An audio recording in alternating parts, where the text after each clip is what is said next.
Butter chicken might be one of the most popular curries in the world, so we wanted to learn how to make the best version. And to get it right, we brought in Chet Sharma, the chef behind London's best Indian-inspired restaurant, to show us how it's really done. We're here with Chet Sharma, who runs one of the best restaurants in London, and he's been watching my curry videos, and they've left a little bit to be desired, haven't they? Well, no, I just think, you know, if you're going to get curry, you need some authenticity behind it. Yeah, that's true. Is this the traditional butter chicken, or is that a hard thing to sort of define what it is? Or? Yeah, I think I'm always really careful about the word traditional when it comes to Indian food, because with that many people in the country, everyone has a different perception of what tradition is. Now, Moti Mahal, they introduced the world to butter chicken, what we call mulg makhani. And so this is kind of based on their version. So it's basically marinated and grilled chicken that's served in a really creamy tomatoey sauce. So we're going to get started with a bit of an unconventional butchery. Now, Indians, we butcher things slightly different to Western butchery, which actually, having been Western trained, was really hard to work backwards into something more Indian. And the main reason is that with chickens, because everything that we cook in terms of like curries is always going to be really slowly braised, we want to keep everything on the bone. So even the breasts, we don't take them off the crown. It's a really weird way of doing things. With chickens, we never use the skin. Ah, okay. And so these aren't things that you'd plate in like a fine dining restaurant. Like, they don't look elegant, but in the final curry, it's going to have a lot of benefit. So we have leaner parts, so a lot less bone, and then the darker meats, and it's weird to think of the shoulder of the chicken up near the wing, because that has a lot of collagen and that needs a little bit more cooking as well. Now we move on to the key part, Garam Masala. Now garam just means warm.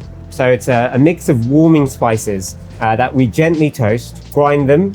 This isn't a quintessential Garam Masala recipe. I think it's something I don't even recognize here. So cumin, up in this corner here, some coriander seeds, fennel seeds, these amazing telecherry peppercorns, cloves, nutmeg, stuff that people maybe haven't seen before. Black cardamom, really smoky and intense, like quite umami rich in flavor. Cassia bark, not cinnamon, cassia bark, slightly different to cinnamon, not as sweet. Dried ginger, maybe a little bit lesser known. The leaves from the cassia tree, so not Indian bay leaves, taste like tea, like black tea. If you can't get these, don't use bay leaves, put a little bit of tea in your... Oh, really? Yeah. So loose leaf tea. So my mum's secret, which she's going to be really upset with me giving away, to her chickpea curry, Getting all the secrets here. is black tea. Okay. So she cooks it in black tea. This is duggerful. It's a type of lichen, intense, like earthiness, almost like truffly in I've flavor. never even seen that before. Probably of all the spices, probably the one that's a little bit more expensive, but you don't need a great deal of it. Mace, the outside of the nutmeg, rose petals. So these are Gujarati rose petals. And then this is Shahi Jeera. Shahi means royal, so royal cumin, often described as caraway, but actually somewhere in between caraway and cumin. Obviously, garam masala for me is the stuff that I get in that bag that's branded. Yeah. And it sits in my cupboard for like literally a year, and I use it every now and then. Yeah. Do you recommend getting these individual spices and grinding them fresh when you want to make a curry, or do you reckon it's best to... I think it's good to be realistic. Try and buy the whole spices, make your own garam masala. It will last a lot better than a store-bought one. Yeah, okay. But that said, if store-bought's all you can get, Go for it. go for it. Ideally get it from like an Indian supermarket if you've got one near you. Marinated first, right? Yes, so here's our garam masala. Some extra cumin, because garam masala is the house blend, but each recipe needs its own tweaking and pimping. This is green mango powder. Oh, wow. Quite a lot of salt. Your marinade should be almost like unpleasantly salty. Is that because it's going to go sort of get dissolved into the sauce? Yeah, kasuri methi. Now this, I think, is about how fresh that is. Yeah, that's So this is one that I would only ever buy from an Indian supermarket, because the freshness of this is really important. This is fenugreek leaves. I think the first time I discovered it, it proper changed like how I made Indian food. Yeah. I didn't realize that was like a pretty much secret ingredient. Turmeric, along with fenugreek, probably my number 2 most used ingredient. This is black salt. Doesn't look very black. But in the same way that fish sauce stinks, this stinks and has a really important place in our food. Coriander powder. This is Kashmiri chili powder. Proper Kashmiri chili powder. After that, mustard oil. I'm just going to make a semi-dry mix with the mustard oil in there. Hung yogurt. Get home. A sieve lined with kitchen roll. Yeah. yogurt in there, leave it overnight. It means it sticks a lot better to the chicken.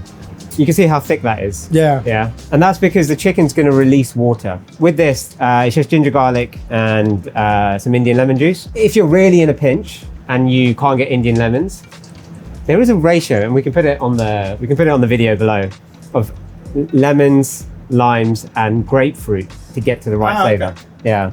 Ideally, I'd really massage that in and leave it for, let's say, about half an hour, just to open up all the pores. And what you'd start to see is water coming out of the chicken. Now, this is a really important thing. I learned this working for your old boss, Heston Blumenthal. Oh, really? So take that chicken and leave it in the marinade. Chicken's all done, prepped. So we're going to get started with the sauce now, the makhani sauce. And makhan actually means butter. Yeah. So we're going to start actually with some, well, often called clarified butter. This is just ghee. In the meantime, I'll get you to slice some onions and just dice these tomatoes. Here I just have a little bit of garlic, some ginger and green chilies, and they just need like rough chopping. It's a really easy sauce to make. So you kind of put everything in more or less together. You can see I'm not being super fine with the way I'm cutting everything because it's all going to go in a blender at the end anyway. So my ghee's melted. I don't want it super hot, but I am going to splatter a couple of spices in there. Whole spices here in this case, some cumin. And that's what we mean by splatter. Oh, so that's actually a technical term. And then some cardamom. And these should pop open. You can see the cardamom changes color. And actually the key with Indian tempering is what you put in first brings the most flavor. So this is not a particularly complex sauce, you know, ginger, garlic, a little bit of chili, and then quite a lot of Indian onion. So when I say quite a lot, our blue Peter moment from earlier, quite a lot of onion. More like what we would call a banana shallot. Yeah, or if you're really lucky and you can get something like a trapea onion. Okay. Probably the closest flavor. So I'm not looking for color on this. I'm not trying to get it brown. Got it on quite a low heat now. I'm not even worried about cooking out the raw spice. That was coriander powder. I'm going to put in a little bit of turmeric, quite a lot of chili powder. Okay, so this is what's going to give that really robust color. Yeah, so Kashmiri chili, not very spicy, which is why we actually put green chili in there as well. And actually quite often you'd eat this with slit green chilies on top as well. And then a whole load of tomatoes. And you can see that there's no color. We're not even really sweating the tomatoes down here. Broken cashews, which has been lightly roasted. Broken cashews because they're cheaper than using the whole ones. So it's just going to concentrate, reduce. The tomatoes are going to add a bit of acidity, bit of sweetness. They are there for a lot of acidity, a lot of vibrancy. I'm actually going to put a little bit of water in here. So no tomato paste. If you're desperate. Yeah. If you're desperate. It brings a lot of jamminess. We don't want jammy tomato flavor. So the water's there basically just to help it steam and let out some of the natural sort of. Well, just to stop it from catching as well. And you're probably going to need to add some water when you blend it. That is pretty hot. It's got a bit of heat. Yeah. Yeah. I thought you said Kashmiri chili wasn't that hot. Yeah, I put green chilies in there as well. So this is coming up to a simmer pretty quickly. And then I'm just going to put a lid on it and leave it for a long time. It'd be really French to put a cartouche over it if you really want to, but... We do like a cartoon. Yeah. Cooking meat over charcoal is very much a Middle Eastern thing that's made its way to India. It's a nice thing about being conquered so many times. You just took the best of everybody. Skewering each piece individually, each cut. Yeah. So whole bird, you get 2 drumsticks, 2 thighs, 2 shoulders.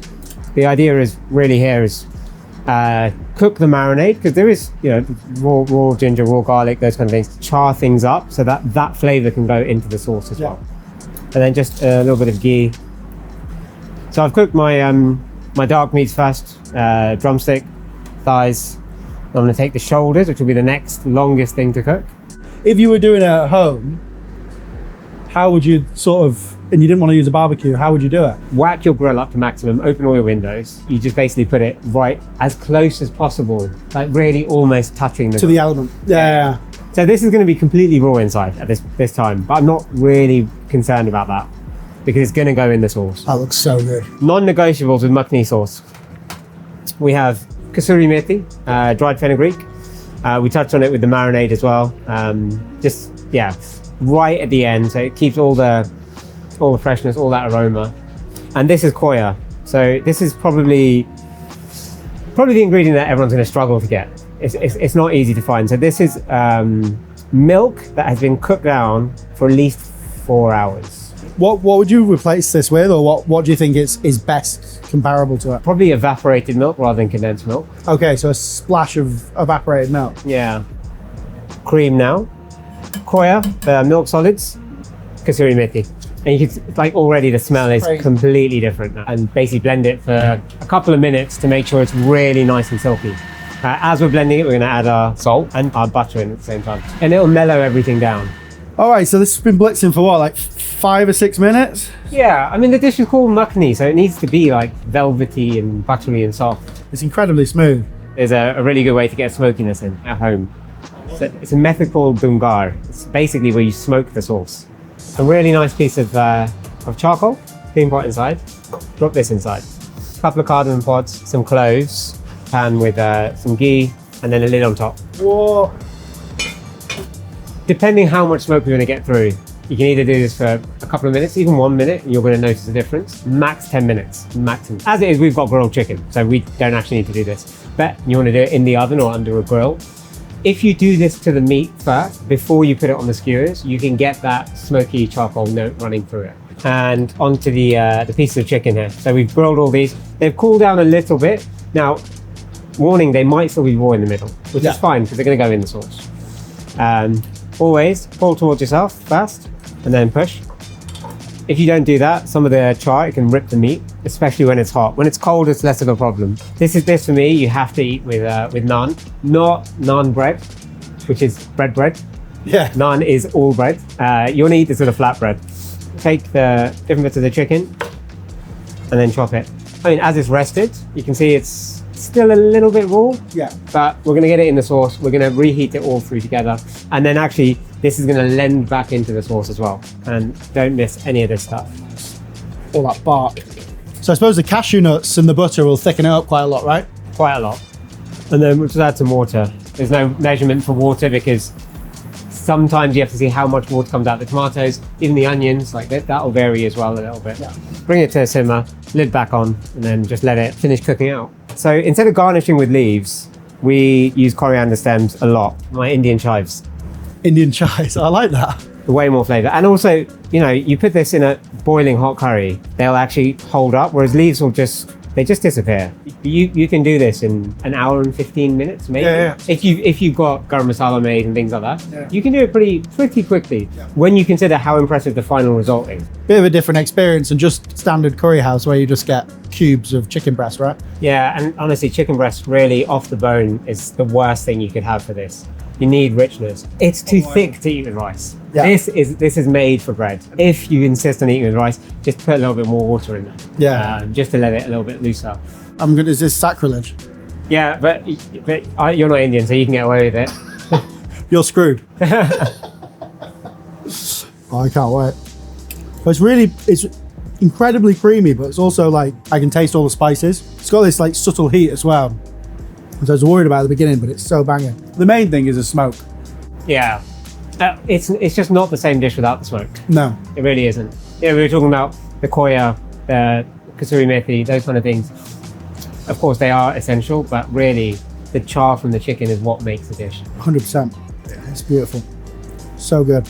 Chet, thanks so much for coming in. Pleasure. You've schooled me on Indian food. Oh, you know, it's a small touch of a big subcontinent. Yeah, and it's important to say this isn't just like the best Indian restaurant in London. This is one of the best restaurants in London. If you are in the Mayfair area, lucky enough to find yourself in the Mayfair area, check out BiBi. Also, this is an amazing cookbook. It's actually perfect. It's a beautiful book, and it speaks all about the restaurant of BiBi and the amazing Indian influenced food that they do there. So good. That is fucking delicious.